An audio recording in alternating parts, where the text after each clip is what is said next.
Está no ar. Gente que Fala. O melhor programa de debates do rádio brasileiro. Gente que Fala. Tem texto e direção geral do jornalista Fausto Camunho. Gente que Fala. Reúne de segunda a sexta-feira formadores de opinião para discutir as principais notícias do dia. Gente que Fala. Tem o selo de qualidade APCOM. Olá, olá! O programa Gente que Fala está começando a partir de agora. Estamos pela 365, a sua rádio de todos os dias, também pela AllTV, a TV da internet. Entra lá para ver a gente. Você pode também acessar as redes sociais, Instagram, Facebook, o nosso canal no YouTube. Está tudo no ar, tudo ligado para você acompanhar essa nossa jornada de hoje. E tem a retransmissão a partir das 10 da noite pela Rádio Cultura AM 990 de Dois Córregos, no Centro-Oeste Paulista. E o nosso convite, até 1 da tarde, a gente quer você por aí, curtindo, comentando, compartilhando a transmissão do programa Gente que Fala, interaja com os nossos convidados de hoje, 11 97335 0038 é o WhatsApp, 11 97335 0038. Eu sou Mauro Friesman, chegou a quarta-feira e o nosso espaço aqui você conhece, já é tradição, sempre com os assuntos da saúde, do bem-estar e do comportamento para a gente tratar por aqui.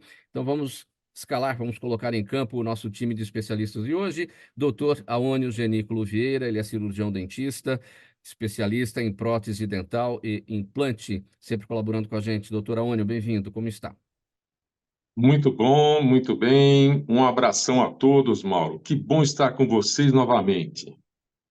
Prazer recebê-lo, doutor Aônio. Também com a gente na nossa conversa, a doutora Suzy Rabelo, médica dermatologista. Ela é especialista pela Sociedade Brasileira de Dermatologia e pós-graduada em Oncologia Dermatológica pelo Hospital Sírio-Libanês. Doutora Suzy Rabelo, como está? Tudo bem? Bem-vinda aqui com a gente. Boa tarde, é um prazer estar aqui. Um oi para todos que estão nos ouvindo e nos assistindo aí no momento. Obrigado, doutora Suzy. Também com a gente, doutora Daphne Leiderman, cirurgiã vascular. Ela é vice-diretora de publicações da Sociedade Brasileira de Angiologia e de Cirurgia Vascular Regional São Paulo. Tudo bem, doutora Daphne? Bem-vinda aqui com a gente. Tudo bem, boa tarde a todos, aos colegas e aos ouvintes. É um prazer estar aqui, fico honrada com o convite. E também aqui na nossa bancada do Gente que Fala de hoje, o Flávio Freitas é empreendedor, ele é fundador da iCorretora Planos de Saúde, mais uma vez colaborando com o Gente que Fala. Tudo bem, Flávio? Olá, Mauro, boa tarde, tudo bem? É um prazer estar aqui, é um prazer falar com os ouvintes de vocês. Muito bom estar aqui. Vamos lá, nosso primeiro assunto de hoje do programa Gente que Fala, sempre com as questões da saúde, do bem-estar e do comportamento às quartas-feiras. Olha, pessoal, o governo de São Paulo decretou ontem estado de emergência para a dengue por decisão do Centro de Operações de Emergências da Secretaria Estadual da Saúde. E aí, essa medida ocorreu após o estado confirmar 138.259 casos da doença e já 31 mortes desde o início do ano, além de muitas suspeitas em investigação. O estado de emergência que foi decretado pelo governo de São Paulo, esse estado de emergência decretado, permite destinar recursos para o combate à doença com mais rapidez, sem a necessidade de licitação e com o apoio do Ministério da Saúde. Doutora Aônio, eu começo com você a respeito deste tema.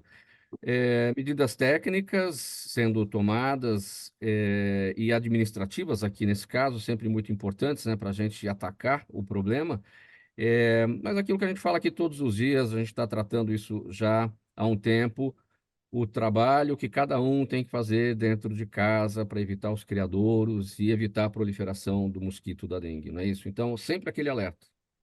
Importantíssima essa parte de cuidar de casa, né? Cuidar da sua casa, cada um cuidando da sua casa e vendo se não tem vasos com água e temos que bloquear a proliferação desse mosquito da dengue, porque o tempo está propiciando isso, né?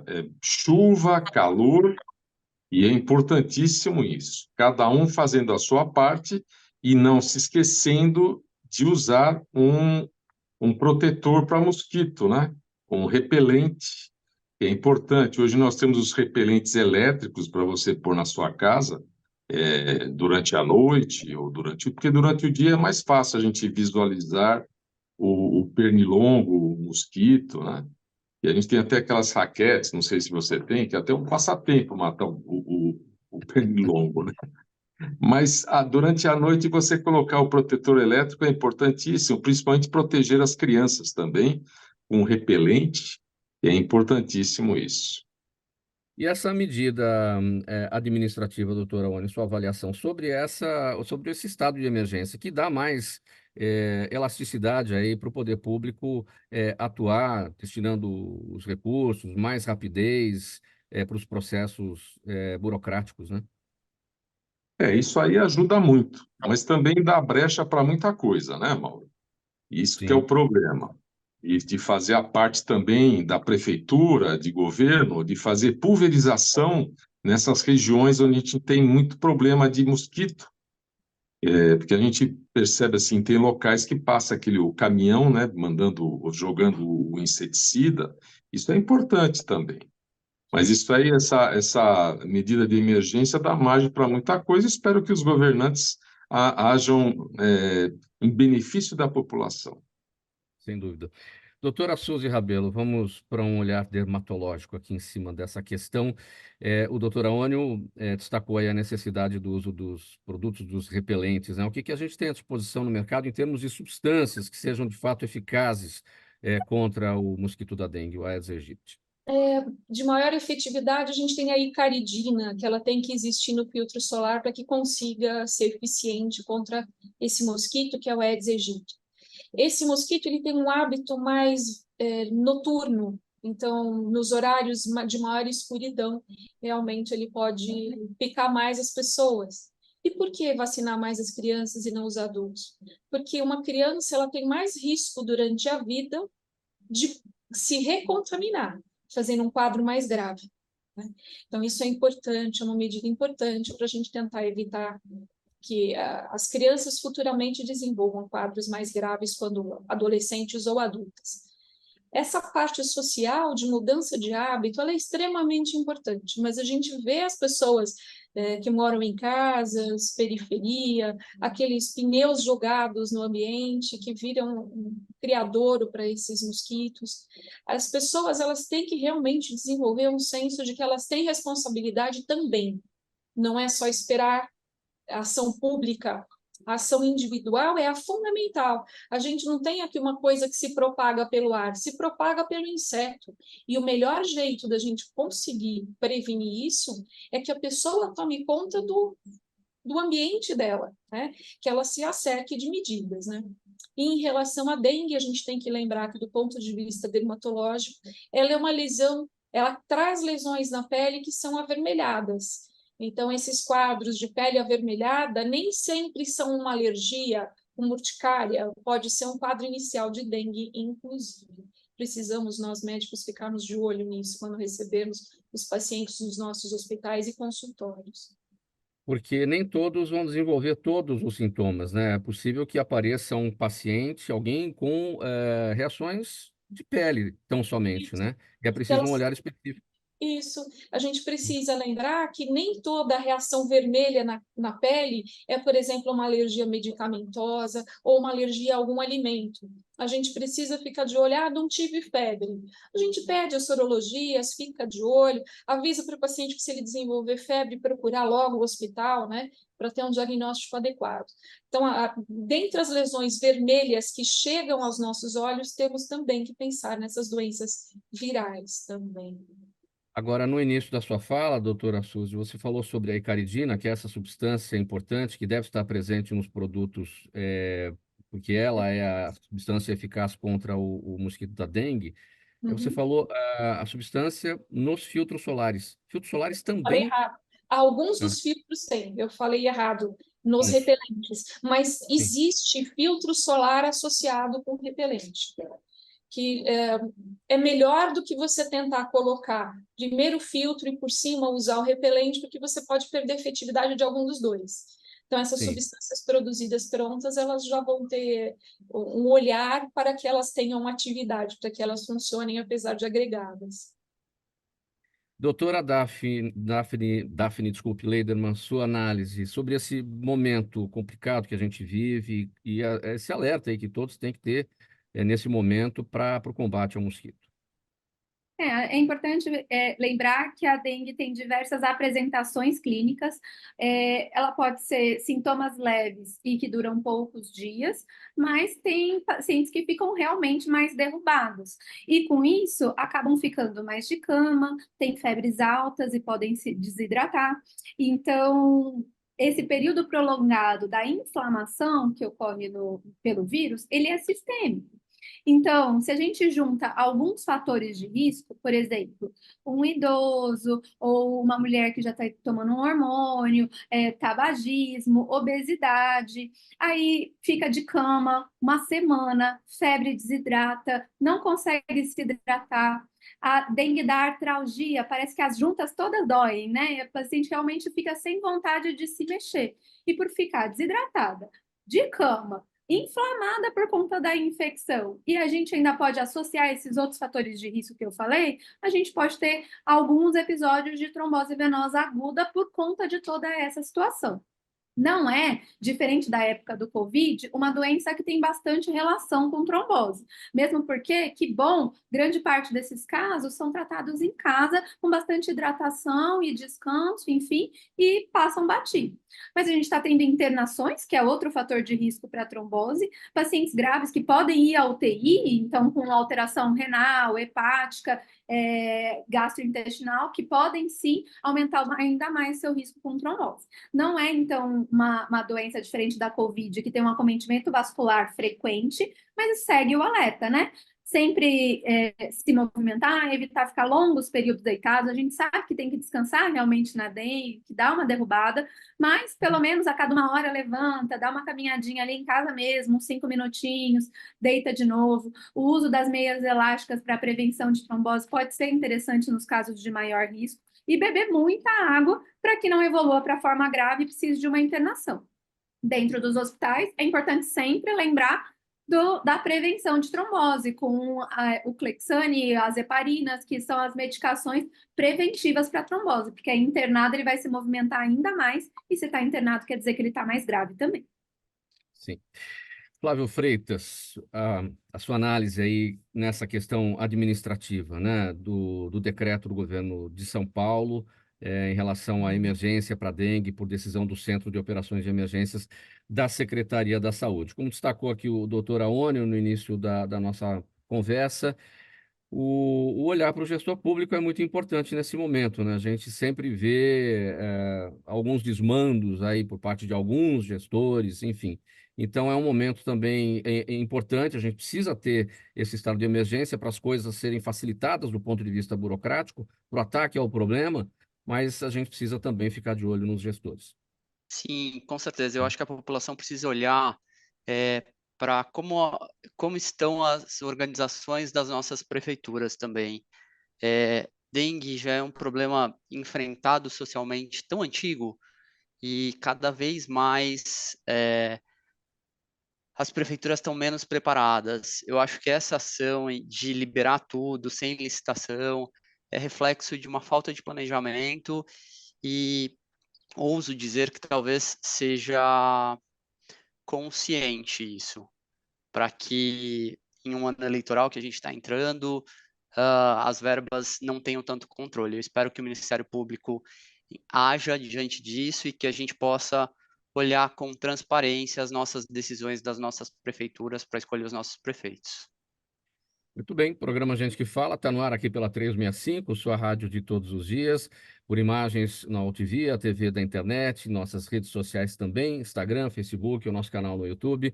À noite, o nosso ouvinte noturno pela Rádio Cultura AM, a retransmissão Rádio Cultura AM 990, de Dois Córregos no Centro-Oeste Paulista e para outras 20 cidades da região. Vamos mudar a página agora para o próximo assunto por aqui. Vamos falar sobre o seguinte: a vitamina D é um hormônio produzido a partir da exposição da pele ao sol e é indispensável para a saúde dos ossos, de vários órgãos e também para as funções do organismo. Só que é o seguinte, a maioria dos brasileiros tem insuficiência de vitamina D, mesmo vivendo num país de clima tropical e com grande incidência de raios solares. E aí, uma dúvida muito comum entre as pessoas é como tomar sol ao mesmo tempo, como tomar sol e ao mesmo tempo se proteger contra o câncer de pele. Será que para o organismo produzir a vitamina D, é preciso descartar o protetor solar? Esse assunto para a doutora Suzy. Doutora Suzy, Oi, Mauro, eu tinha dado uma saidinha e voltei, caiu a sim, minha conexão. eu vi que tinha É, caído o seu final. Ah, será que é preciso, para produzir, para o organismo produzir a vitamina D, descartar o protetor solar? É uma boa polêmica, né? De um lado, a gente tem o endocrinologista tomando conta disso. Olha, você precisa fazer o suplemento aí da vitamina D. Do outro lado, temos a dermatologia, né? Também preocupada com a questão do câncer de pele, né? Não temos a doutora Suzy, há um problema com a conexão do sinal da doutora Suzy Rabelo.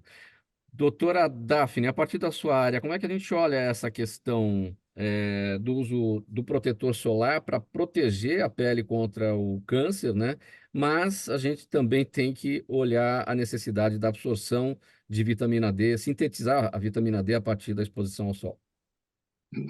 Tudo na vida é um equilíbrio, né? Então, acho que a principal recomendação é evitar os horários de muito pico, né, do sol, aquele sol das 10 às 2 da tarde, que é extremamente forte, você sair desprotegido, você aumenta seus riscos de câncer e não precisa ser esse horário, por exemplo, para aumentar a absorção de vitamina D. Você fazer caminhadas, por exemplo, de manhã e no fim do dia, em que o sol, por exemplo, é menos forte, você consegue estimular essa produção de vitamina sem aumentar tanto seus riscos aí de câncer de pele.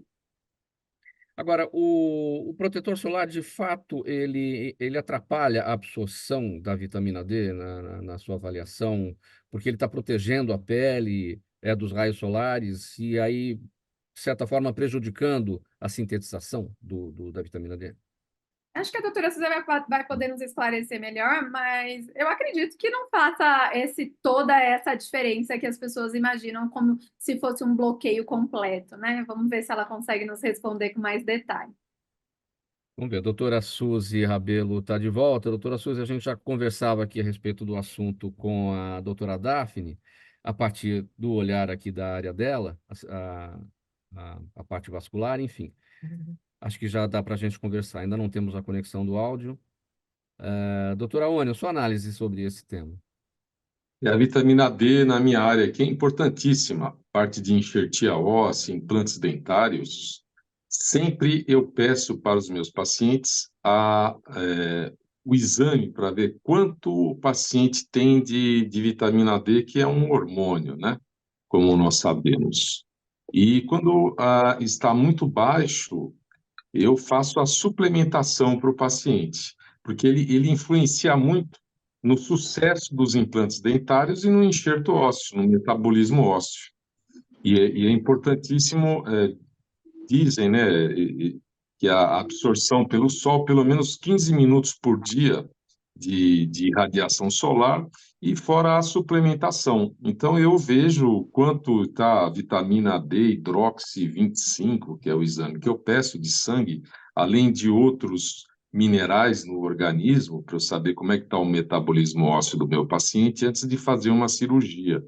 E o que eu percebo é que a grande maioria das pessoas, dos meus pacientes, eles têm um nível de vitamina D muito baixo mesmo. Então, eu tenho que fazer a suplementação para eles e eu peço para eles tomarem sol 20, pelo menos 15 minutos, né? Que é o que ajuda também para essa vitamina D trazer esse cálcio para os ossos. E principalmente os ossos que eu quero, que é o osso maxilar, né? Além do controle também que eu peço de triglicérides, colesterol também, que precisa estar tudo, o corpo tem que estar no equilíbrio, né? E, doutora Ônia, quando é identificada essa deficiência ou esse déficit de vitamina D, e é preciso um trabalho de implante, que é a sua especialidade, e vai exigir bastante dessa parte óssea, há uma necessidade de, além da reposição, uma espera para um eventual tratamento por conta dessa deficiência?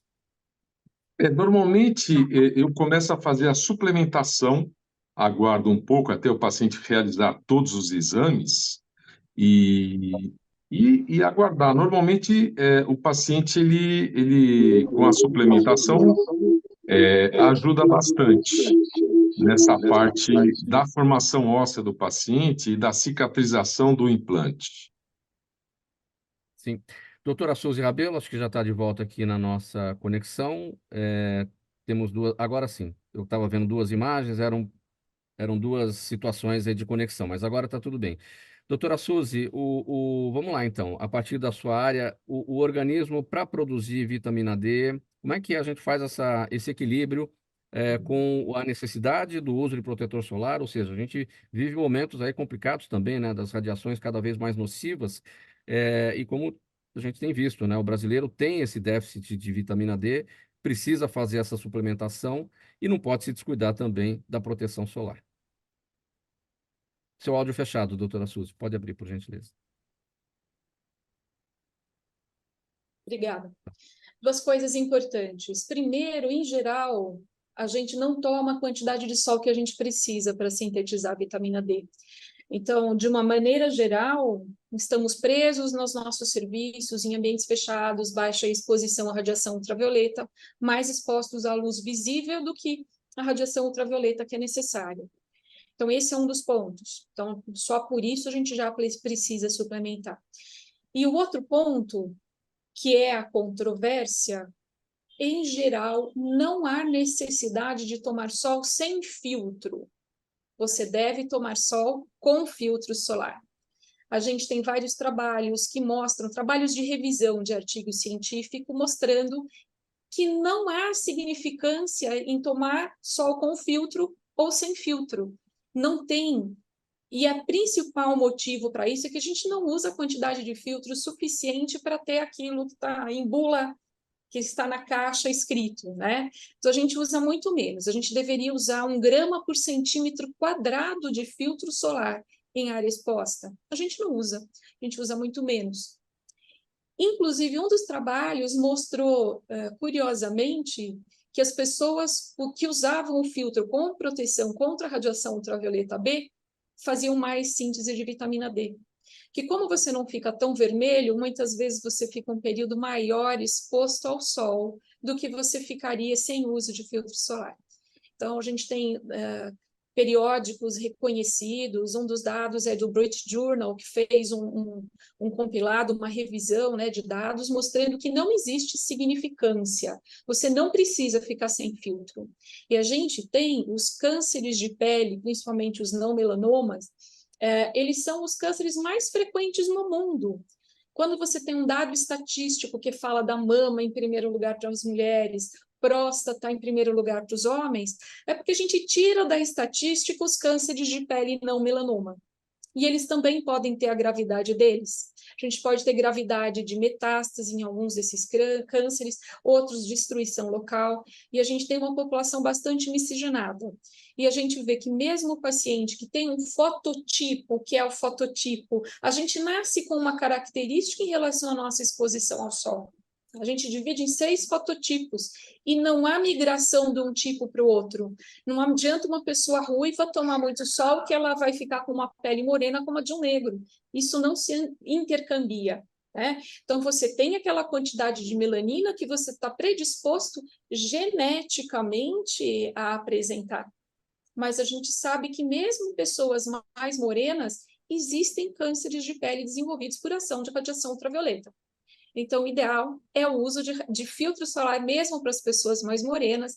Nessas pessoas pode ser um filtro um pouco mais baixo, mas que elas também usem, que também elas se protejam. Para a absorção da vitamina D, doutora Suzy, para ter sucesso nisso, o que é fundamental? É o tempo de exposição ao sol ou a quantidade do corpo exposto ao sol? Uma coisa é uma pessoa na rua que está tomando sol no rosto, nos braços, outra coisa é você estar no escritório, no seu ambiente de trabalho, de repente até a janela, ficar ali uns minutos só com os braços expostos, por exemplo, não é grande parte do corpo, mas você está se expondo de certa forma. Nessa condição de você pegar realmente a radiação ultravioleta na janela, você realmente está conseguindo sintetizar. Agora, quando a gente anda na rua, normalmente a gente escolhe mais a sombra, e na sombra a gente pega até 50% de radiação ultravioleta. A gente não pega a carga toda dela. Então, é diferente você expor realmente um braço, pode ser só um braço, por alguns minutos por dia na semana, não tem problema. Então, expor com o uso de filtro solar, e aí você consegue sintetizar a vitamina D. Mas mesmo assim, suplementação oral é uma coisa segura, né? Então, a gente precisa dessa suplementação. Em países como os Estados Unidos, a gente tem uma entrega muito maior de vitamina D no leite. A gente não tem isso em grande oferta para nós aqui no Brasil. Então, normalmente, a gente abre mão dos suplementos mesmo com vitamina D. E dependendo do grau de insuficiência, você começa com doses mais altas, até você atingir um valor médio, no qual você deva manter esse paciente, né? A vitamina D faz parte das vitaminas que são chamadas de lipossolúveis. Elas são solúveis em gordura, então elas ficam depositadas no nosso corpo. A gente tem que tomar cuidado para não chegar também numa dose tóxica. A dose tóxica estaria bem acima dos 60 unidades internacionais, né? Por ml, se não me engano, de sangue. Então, é importante a gente manter os olhos de que é preciso usar filtro solar, pode expor o corpo para tentar sintetizar a vitamina D, mas se não conseguir, pode suplementar. Quais são as implicações, doutora Suzy, do déficit da vitamina D? O doutor Aônio falava aqui a respeito da área dele, enfim, a parte óssea, a parte fundamental aí para um implante, enfim. Então, mas de uma maneira geral, quais são os problemas? A área mais bem estabelecida é a síntese de osso mesmo, né? A gente está o tempo inteiro remodelando o nosso osso. E a gente precisa da vitamina D para colocar o cálcio no nosso osso, né? Então, esse é o risco da osteoporose na mulher menopausada, que ela tem menos proteção. Então, a gente precisa evitar, principalmente nas mulheres, que nós temos esse risco de fraturas espontâneas quando a gente está idosa após ter entrado na menopausa. Mas existem uma série de setores no corpo que cada vez mais se pesquisa e cada vez mais se descobre ação. Parece ter papel até em quadros de depressão, parece realmente influenciar em crescimento de cabelo. Como é um hormônio, ele tem função em várias células do nosso corpo. A gente ainda não conseguiu estabelecer até que ponto em cada situação. A mais bem estabelecida realmente é a síntese óssea dentro do nosso corpo, mas realmente há vários papéis que a vitamina D como hormônio executa no nosso corpo. A gente está falando também sobre essa questão do câncer de pele, estamos tentando buscar essa relação entre uma coisa e outra. Me ocorre aqui uma outra pergunta que não tem a ver com a vitamina D, com o hormônio, mas muito se falou ao longo do tempo em relação aos riscos que a luz artificial pode provocar sobre a pele, no sentido de levar a um câncer de pele, especialmente em relação à iluminação a partir das lâmpadas fluorescentes, que a gente não vê mais, né? A lâmpada fluorescente é uma coisa que desapareceu do mercado e foi substituída. Ela tem o mesmo formato, digamos assim, mas hoje é tudo LED. Mas tem muitos lugares que ainda tem a lâmpada fluorescente. É real esse risco de câncer de pele a partir da iluminação artificial por luz fluorescente? Na realidade, nós, nas luzes que estamos agora mais acostumados a utilizar nos escritórios, casas, etc., não é radiação ultravioleta que nos preocupa, mas uma fração de luz também não visível emitida por elas, né, principalmente a fração azul da luz, né, da luz branca, que pode aumentar o envelhecimento cutâneo. Risco de câncer de pele não é tão bem estabelecido. Hoje em dia, nós temos muitos filtros solares que eles ajudam, inclusive, a tirar o risco dessa radiação invisível para pacientes que têm manchas, por exemplo, que tem um papel mais importante. Mas, curiosamente, eu assisti uma aula recentemente lá no Sírio, um expert em radiação e o efeito dela, que trabalha lá na USP, ele tem um setor dele só voltado para isso, ele comentou que para as pessoas de pele negra, que elas têm mais melanina, a luz visível ela pode dar mais risco de formar o que a gente chama de radicais livres e com isso lesar célula e até certo ponto, a gente ainda não tem isso muito bem estabelecido, até que ponto essa concentração poderia gerar câncer de pele. Então, para os pacientes de pele escura, como tem mais melanina, a melanina sofreria ação desta radiação, se degradaria formando essas espécies que são chamadas espécies reativas de oxigênio. Mas ainda é coisa que está sendo estudada. Agora, uma coisa criminosa é câmara de bronzeamento artificial. Isso não pode. O que é proibido. Esse tipo de Proibido, serviço é mas tem. Está cheio em São Paulo, oferecendo, e as câmaras de bronzeamento artificial, elas têm predominantemente radiação ultravioleta A, que ela tem um potencial para atingir mais internamente na nossa pele do que a radiação ultravioleta B. Ela vai mais profundamente, ela chega até derme. Chegou o momento do intervalo do programa Gente que Fala. A mensagem do nosso apoiador é bem rapidinho, um gole de água para cada um, e a gente volta daqui a pouquinho com mais assuntos da saúde, do bem-estar e do comportamento por aqui. Até já. Toda ação estratégica de sucesso tem um componente fundamental, um instituto de pesquisas ético, rápido e preciso. Afinal, é ele que vai fornecer informação confiável, sem achismos e palpites. E isso, numa época de mudanças rápidas e repentinas, é fator crítico de sucesso. A Orbis é um instituto de pesquisas que une precisão e confiabilidade estatística com a mais alta tecnologia de pesquisas do mercado. Tem inteligência artificial, robótica, big data, entre outros recursos, para que você tenha uma informação correta, confiável, com o menor custo e no menor tempo possível. Na sua próxima ação, seja ela corporativa ou política, comece pela Orbis, porque com a informação correta você vai mais longe, mais rápido e com mais segurança. O programa Gente que Fala está de volta aqui pela 365, a sua rádio de todos os dias, por imagens no AltV, a TV da internet, nossas redes sociais no ar também, Instagram, Facebook, o nosso canal no YouTube e o Ouvinte Noturno, a retransmissão às 10 da noite pela Rádio Cultura AM 990 de Dois Córregos, no Centro-Oeste Paulista e para outras 20 cidades da região. Quarta-feira por aqui, desfilando os assuntos relacionados com a saúde, o bem-estar e o comportamento no programa Gente que Fala. Vamos tratar agora sobre o seguinte: apesar dos avanços da medicina, a trombose venosa profunda, que é a formação de coágulos no sangue, é sempre uma grande preocupação para pacientes que passam por cirurgia. Para reduzir o risco de complicações, os médicos realizam uma avaliação pré-operatória minuciosa para conhecer as condições de saúde do paciente. E além desse procedimento, protocolos específicos devem ser seguidos e algumas medidas e orientações simples são fundamentais para prevenir a trombose. Assunto aqui para a doutora Daphne Leiderman. Como é que funciona essa avaliação pré-operatória para esse conhecimento das condições gerais do paciente, da saúde do paciente, doutora Daphne? Certo, esse assunto é tema importantíssimo, afinal, milhares de cirurgias são feitas diariamente. A avaliação pré-operatória, ela pode ser feita tanto por um clínico geral, um cardiologista, um anestesista. Qualquer médico pode, inclusive, aplicar os scores de risco relacionados à trombose pós-cirúrgica.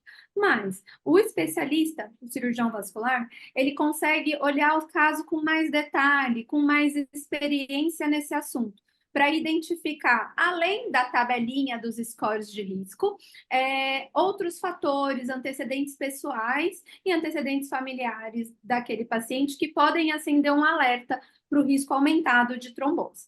Então, a gente avalia basicamente 3 coisas. Primeiro, com relação ao risco daquele paciente. Idade, sexo, disposição, o quanto ele quais outros procedimentos ele já passou. Antecedentes familiares são extremamente importantes. Então, por exemplo, pacientes obesos, acima de 70 anos, ou que têm doenças como um câncer, por exemplo, uma cirurgia relacionada a isso. Tabagistas, sedentários, eles têm um risco aumentado de ter trombose. Então, alguns fatores de risco a gente consegue identificar nessa anamnese, nessa conversa. Aí vamos para características também daquela cirurgia. É uma cirurgia de quanto tempo? Quão invasiva é? Ou qual tipo de anestesia? Qual é a recuperação esperada para aquele paciente? Então, ele vai para a UTI, ele vai para o quarto, é uma anestesia com procedimento local, em consultório, que logo ele vai levantar e vai embora. E como a gente vai fazer, então, para prevenir, juntando todas as características do paciente, do procedimento e da recuperação, para a gente entender quais medidas preventivas nós vamos usar no caso dele.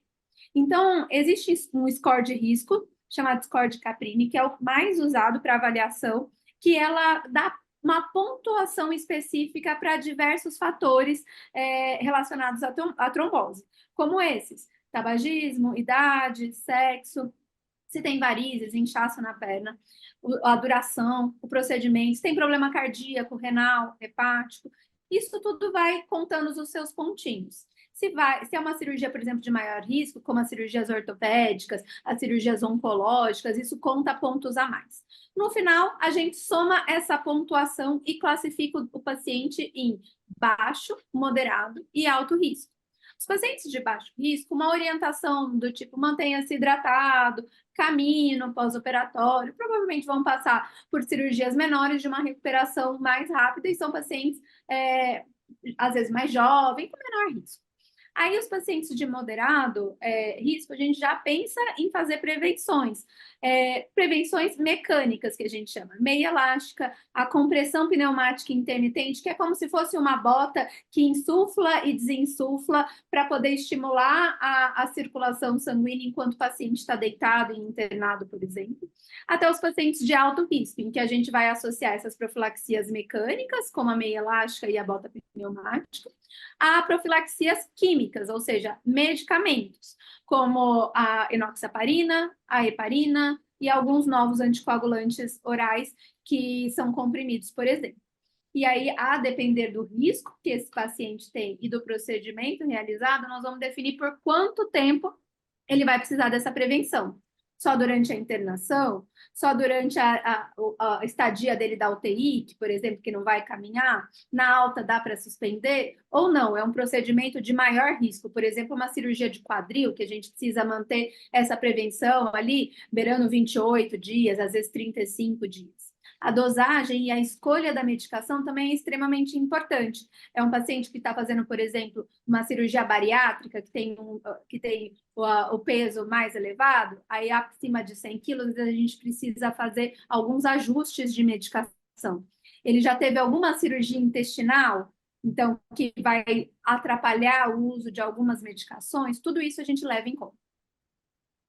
E nesse protocolo todo, doutora Daphne, uma parte ela é considerada a partir dos exames clínicos, os exames todos que serão feitos nesse momento de pré-cirurgia. Agora, outra parte vem da análise do próprio estilo de vida do paciente, não é?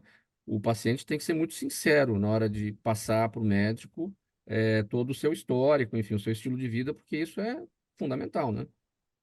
Sim, e o paciente, ele muitas vezes não julga uma informação muito importante. Vai aí ressaltando também a experiência do profissional para fazer aquela pergunta certa também.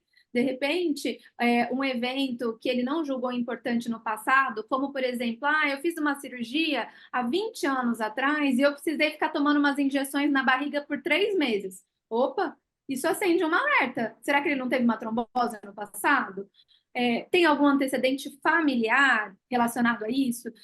Algumas alterações de sangue? Como foi a gestação? Enfim, tudo isso a gente precisa analisar.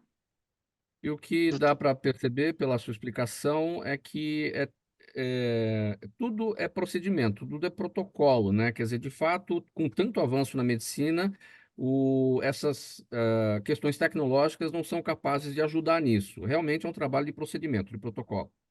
Exatamente. É um trabalho investigativo do médico. Não é protocolo, por exemplo, coleta de exames de sangue para detecção de trombofilias, né? Que são alterações genéticas ou adquiridas que podem ser identificadas em exames de sangue na grande parte das pessoas. Então, a gente não pede um screening de trombofilia para todo mundo que vai fazer uma cirurgia. Então, existem pacientes que já tiveram mais de uma trombose, tem um antecedente familiar muito importante, vai ser uma cirurgia de altíssimo risco, o uso muito grande de hormônio, por exemplo, nos procedimentos tipo fertilização in vitro.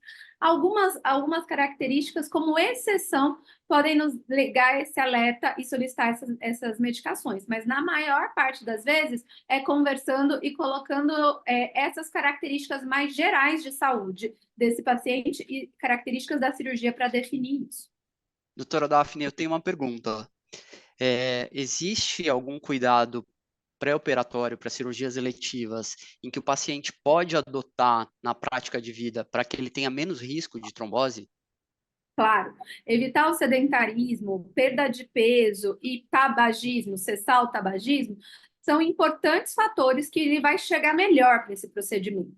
Então, é extremamente importante ter uma boa alimentação, se hidratar bem, atividade física regular, isso já diminui a tendência dele de ter trombose. A gente avalia também outros procedimentos, por exemplo, pacientes que têm varizes muito grossas, ele tem um risco aumentado de ter uma trombose, então tratar isso tudo antes, cuidar da sua vida antes, para que quando você precisar de um procedimento cirúrgico, você esteja num menor risco, pontuando menos naquelas classificações de risco, isso, claro, vai te ajudar. Muito bem, gente, vamos mudar a página agora aqui do programa Gente que Fala. Quarta-feira por aqui sempre as questões da saúde, do bem-estar e do comportamento.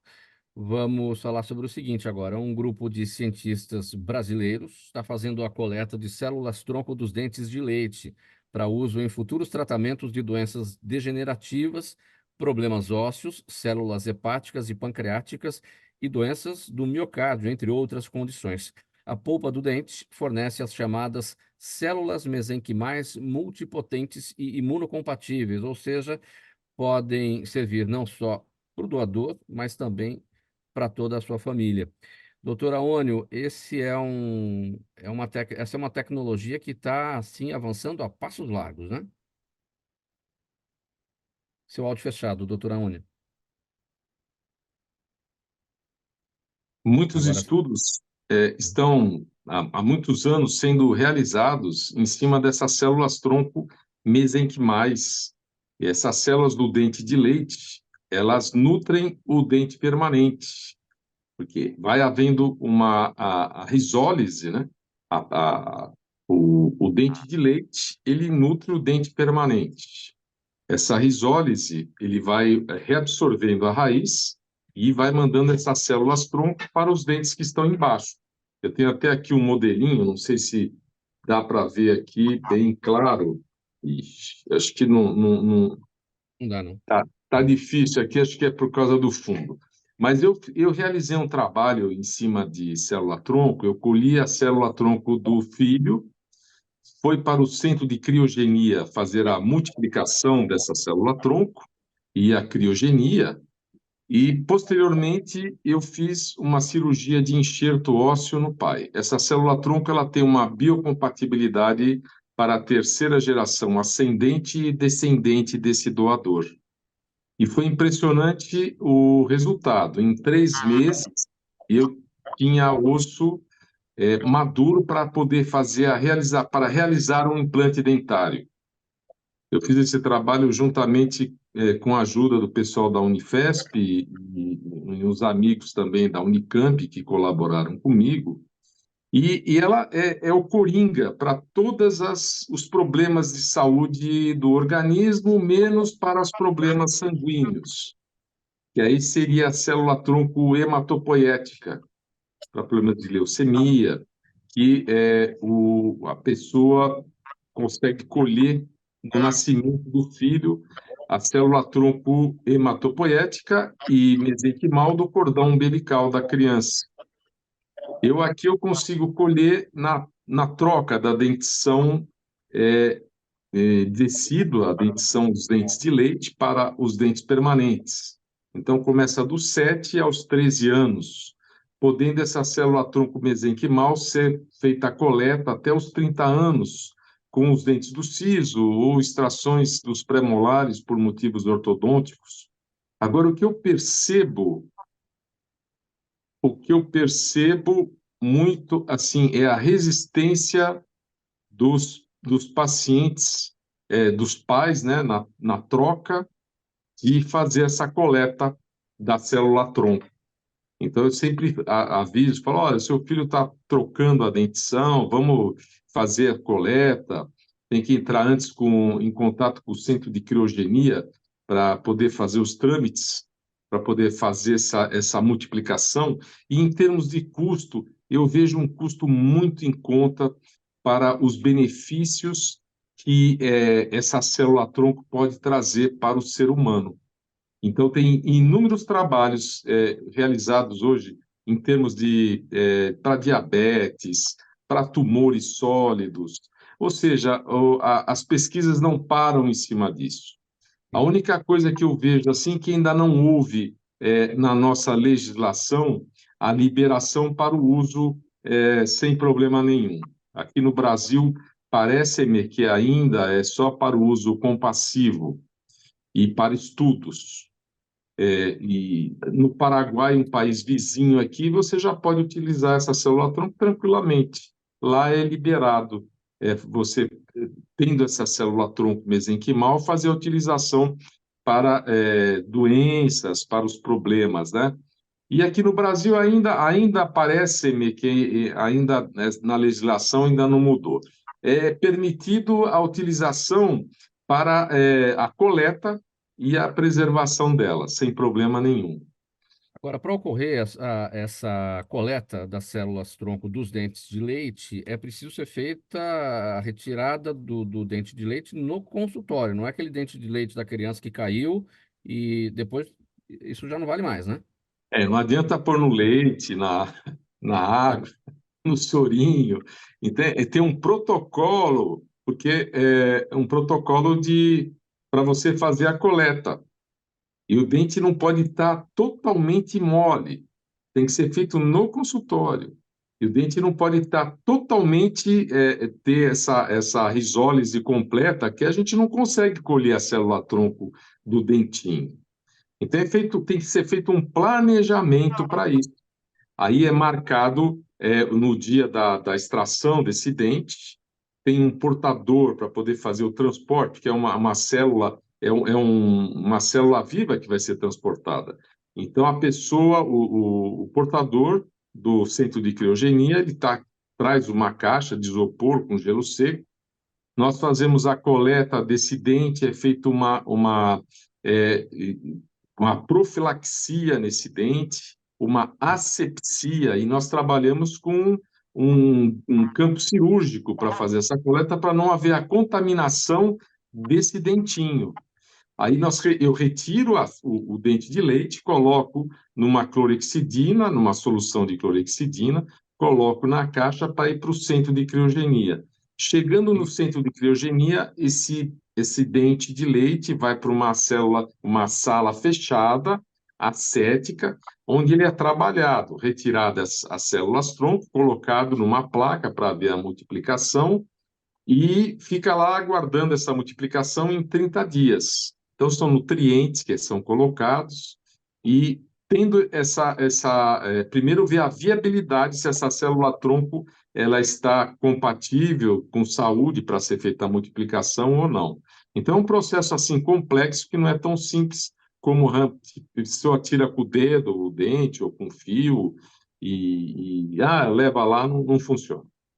Qual é a possibilidade de termos centros públicos de criogenia para o recebimento desses materiais e poder trazer para a população brasileira um serviço público? A gente sabe que o senhor faz a sua avaliação, né? Hoje os custos são menores e pelo benefício que isso pode trazer para a sociedade é muito grande. Mas, enfim, o brasileiro médio consegue alcançar o custo disso? A gente precisa ter centros públicos para fazer esse tipo de trabalho? Seria muito interessante. Na Coreia do Sul existe um banco de célula-tronco mesenquimal para a utilização da população, mas aqui no Brasil eu não vejo interesse assim do poder público em cima disso, porque não há nem interesse em termos de mudar a legislação para poder ser feita essa utilização, porque o custo assim só passando assim de uma multiplicação e preservação e a criogenia em nitrogênio líquido dessa célula-tronco, ela tem um custo mais ou menos de R$ 5.000 inicial para fazer isso. Inclusive, o centro de criogenia que eu tenho parceria, ele até parcela em 12 vezes. Então, uns R$ 5.000 hoje, eu vejo assim um custo muito em conta assim, para uma classe média. Mas comparado assim aos benefícios que ela pode trazer para a saúde da pessoa e da família, né? E necessitando. E para a gente encerrar esse tópico, doutor Aônio, uma curiosidade que muita gente tem, acho que já existem artigos falando a respeito disso, que as células-tronco elas podem trazer benefícios inúmeros, como a gente destacou aqui na nossa nota. Qual é a possibilidade disso disparar uma terceira dentição? A gente tem os dentes de leite, temos os nossos dentes permanentes. Será que a humanidade um dia vai poder ter uma terceira dentição a partir desse trabalho? Olha, já tem trabalhos em cima que foi feito um dente em cima da célula-tronco. Inclusive, mini coração já foi feito, não só dente como coração, apesar que o dente é um órgão, né, com vários tecidos, mas já foi feito o dente com a célula-tronco já. E já tem até impressão de tecido com célula-tronco, impressão 3D do tecido. É uma solução. Agora, eu não vejo interesse comercial em cima de um desenvolvimento para uso de população, não vejo. Eu acho que interessa mais para as farmacêuticas vender remédio do que utilizar célula-tronco. E acho que deve ter algum lobby em cima disso, segurando, não sei, eu estou falando aqui, Sim. mas eu não vejo assim uma evolução em termos de legislação para liberar isso aí para a gente. Muito bem, próximo tema aqui pelo programa Gente que Fala de hoje, quarta-feira, sempre os assuntos da saúde, do bem-estar e do comportamento. Flávio, o caso de uma idosa que morreu após o plano de saúde Hapvida Notre Dame negar uma cirurgia chamou a atenção recentemente porque a operadora não cumpriu uma liminar judicial que a obrigava a cobrir o previsto no contrato. O caso não foi uma exceção, pois há reiterados descumprimentos de decisões judiciais por parte de diversas operadoras que podem acarretar penalizações ao plano de saúde, como multas, suspensões e penhora de bens. Só que tudo isso, multa, suspensão, penhora de bem, nada resolve o problema do beneficiário que tem um procedimento ali que é negado, apesar de uma decisão judicial. O que esse episódio todo nos traz, nos revela, Flávio? É muito triste esse episódio, porque a gente perdeu uma vida, mas infelizmente isso tem sido muito recorrente no mercado de saúde suplementar. Eu tenho enxergado um grande colapso nos custos de saúde suplementar e as administrações dos grandes planos de saúde têm tomado decisões ruins, buscando uma maior lucratividade dos planos e buscando uma sustentação. A operadora em questão é uma operadora gigantesca no país, hoje é a maior operadora que a gente tem no país. Eles são um grande grupo de outras operadoras que foram comprados. Hoje eles têm mais de 16 milhões de vidas ativas com o plano de saúde, com a oferta dos cuidados de saúde, e hoje tramitam mais de 2 bilhões de reais em ações judiciais cíveis contra essa operadora. Eu acho que está tudo em um grande colapso. O consumidor de plano de saúde precisa, sim, estar munido de informação, ter uma boa assessoria, uma boa assistência e buscar os recursos necessários para que faça uma reclamação, para que com antecedência a gente consiga, sim, oferecer de fato um cuidado à saúde. Esse foi um caso em que levou muito tempo e infelizmente, era uma pessoa que não tinha esse tempo para esperar.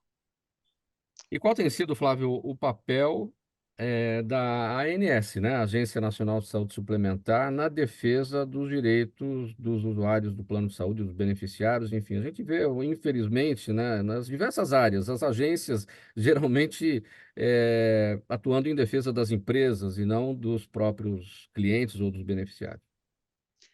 A ANS é o órgão regulador de plano de saúde que a gente tem no nosso país. Ela tem instrumentos muito efetivos para a cobrança das operadoras. Claro que existe um grande desenvolvimento ainda pela frente.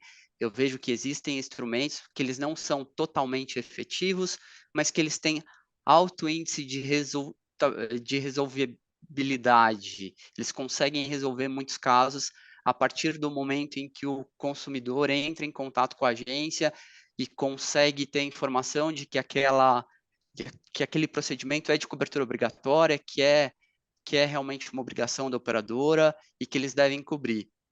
Tem um prazo médio de 10 dias úteis de solução, mas os instrumentos precisam ser melhorados. A agência precisa cada dia mais fiscalizar. É um mercado que está em crescimento. Hoje a gente tem 26% da população do país com acesso à saúde suplementar, com a contratação de planos de saúde. Esse número tende a crescer, mas é essencial que o órgão regulador funcione cada dia mais, cumprindo a regulação. Se a regulação foi desenhada, ela precisa ser cumprida. As corretoras que vendem planos de saúde, elas têm alguma possibilidade de ajudar os seus clientes nisso? Não, não tem, não é papel dela. Numa necessidade, uma liminar judicial não cumprida, por exemplo, aquela operadora que vendeu o plano de saúde para aquele beneficiário, o que ela pode fazer? É muito importante que você escolha uma corretora com uma infraestrutura um pouco maior. Existem corretoras de todos os formatos. Tem corretoras que são extremamente voltadas somente para a área de venda, e tem corretoras que têm um desenvolvimento de um trabalho de pós-venda ou de assessoria aos clientes.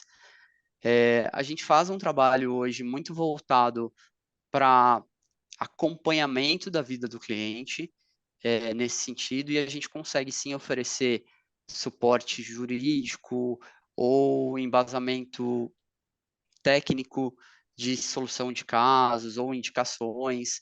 Não é uma responsabilidade direta da corretora. A corretora Sim. hoje é muito desenhada para fazer um canal de vendas para a operadora, mas sim, o consumidor deve cobrar de todas as partes. A corretora é o canal de vendas e lucra e está dentro desse mercado. O mercado é um todo.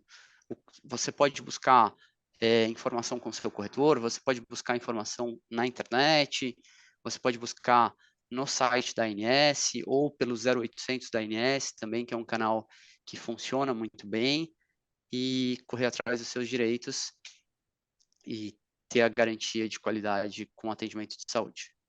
Olha, gente, perguntas da nossa audiência agora, uma para cada um. Nós temos 4 minutos, eu vou pedir brevidade, então, 1 minuto para cada um nessas respostas, tá? O Flávio está com a palavra. A Cláudia Beltrame está no Facebook, Flávio. E ela diz o seguinte, pergunta o seguinte: de modo geral, o que mais desgasta a relação entre o plano de saúde e o consumidor no Brasil? Eu acho que são as mudanças das características do produto contratado. É muito frequente que o cliente contrate uma operadora de plano de saúde, uma categoria de plano específica que atende a alguns hospitais de alta acreditação médica ou com uma excelente infraestrutura, e que esse plano vem sendo descontinuado. As operadoras, caso aquele produto não dê lucro, elas acabam com aquele produto, sucateando uma categoria específica que o cliente tem de plano, e cada vez mais o esvaziamento da rede acontece. Outro ponto é a recusa de coberturas obrigatórias, em que a operadora deve sim arcar com todos os custos de uma cobertura obrigatória que está na regulação. Hoje a nossa regulação é bastante forte e bastante ampla. Então, ter um plano de saúde é essencial e te cobre de muitas doenças e muitos tratamentos de saúde. Mas, às vezes, o consumidor precisa brigar um pouquinho e precisa ser mais incisivo para que essa cobertura aconteça. Muito bem. Doutora Suzy Rabelo, no Instagram, a Juliana Rocha pergunta o seguinte: o estresse pode causar problemas como erupções cutâneas? E se sim, como enfrentar esse problema? Juliana Rocha, doutora Suzy. Seu áudio fechado, doutora Suzy, pode abrir, por gentileza. Obrigada. Vamos lá. Várias doenças, elas são causadas por distúrbios emocionais, e outras, a própria doença gera um distúrbio emocional no paciente. Então, as doenças da pele costumam ter muito reflexo, ou são causadas por, ou acabam trazendo algum reflexo para o paciente na vida dele. Nem toda doença tem esse impacto, né, de você ter uma predisposição causada pelo estresse. Então, em doenças dermatológicas, o ideal é consultar o seu dermatologista para poder entender o seu problema em específico. Doutora Daphne, a Lívia Mota está no YouTube. Quer saber como é feito o tratamento de uma flebite? A flebite é uma trombose superficial. Ela comumente acontece mais nas veias alteradas, como as varizes, mas elas podem estar relacionadas, por exemplo, ao uso de alguma medicação endovenosa no braço. Essa trombose, a gente tem que entender a localização e a veia que aconteceu essa tromboflebite para entender o risco dela virar uma trombose venosa profunda. E essa é uma complicação frequente. Então, a princípio, ela pode ser tratada com analgésico, anti-inflamatório e uma compressa morna no local. Isso já ajuda bastante na sensação de dor e incômodo. Como a gente interpreta que essa localização e extensão da tromboflebite pode aumentar e virar uma trombose, ou os sintomas são muito importantes, a gente associa os anticoagulantes, que são comprimidos para afinar o sangue, que são medicações que evitam que aquela tromboflebite progridam para uma trombose venosa profunda e diminuem os sintomas também. Doutora Ônio, bem rapidinho, nosso tempo já está em cima. Na OTV, o Luiz Carlos Pereira está acompanhando a gente e pergunta: o corpo pode rejeitar um implante dentário? Na verdade, existe o planejamento não correto para esse implante. É meio difícil rejeitar. Existe se perdeu o implante, algum motivo ocorreu. Ou a parte do profissional, ou a parte do saúde do próprio paciente, que não foi visto um planejamento adequado antes de fazer a cirurgia. Muito bem, gente. Vamos colocar um ponto final nessa edição do programa Gente que Fala de hoje. Nosso tempo está esgotado, infelizmente. Quero agradecer aqui, em nome de toda a equipe do programa Gente que Fala, a presença dos nossos especialistas, doutora Ônio Genículo Vieira, cirurgião dentista, especialista em prótese dental e implante, doutora Suzy Rabelo, dermatologista, especialista pela Sociedade Brasileira de Dermatologia, ela é pós-graduada em Oncologia Dermatológica pelo Hospital Sírio-Libanês, doutora Daphne Lederman, cirurgiã vascular, vice-diretora de publicações da Sociedade Brasileira de Angiologia e de Cirurgia Vascular Regional São Paulo, e o Flávio Freitas, empreendedor, fundador da e-corretora Planos de Saúde. Muito obrigado, gente, pelos esclarecimentos, pelas orientações aqui para a nossa audiência. O programa Gente que Fala é sempre realização da ABCom, apresentação minha, Mauro Friesman, pauta e redação Pedro Schiavon, Zenilda Salvato, nossa diretora de produção, jornalista Fausto Camunha, nosso diretor-geral. Você do outro lado, ouvinte, você espectador, a razão da nossa presença aqui todos os dias. A gente volta amanhã pela 365, ao meio-dia, a sua rádio de todos os dias, também pela OTV, a TV da internet, nossas redes sociais, Instagram, Facebook e o canal do YouTube, e a retransmissão à noite pela Rádio Cultura AM 990 de Dois Córregos, no Centro-Oeste paulista. Você vai continuar com a gente aqui na 365, programação musical de qualidade para você aqui nesse início de tarde. Uma boa tarde para todo mundo, um abraço a todos, a gente volta amanhã. Tchau, tchau.